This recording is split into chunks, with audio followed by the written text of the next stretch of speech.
A coordinated monthly local test of the emergency alert system, originating from the EAS local primary station for this area.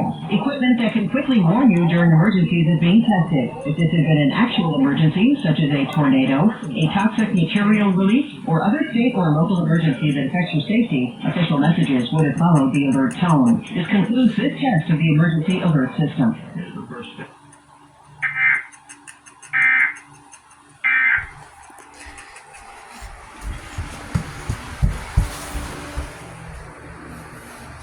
Yo.